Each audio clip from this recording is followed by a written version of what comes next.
Today, before I work on the coyote, I'm cooking up some scrambled eggs. And I'll make a sandwich out of apple butter and butter. That's damn near done, I think. Yeah, it's done. Then I'm going to be boiling some coyote skull.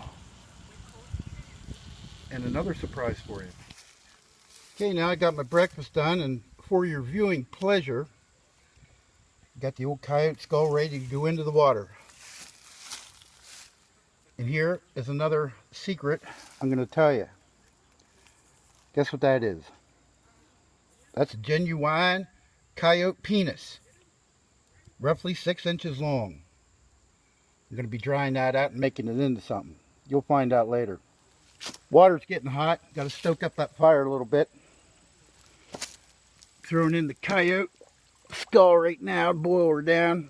Got the brains out of her, or him. Going to be using that in the tanning process. Now to sit back and let her cook.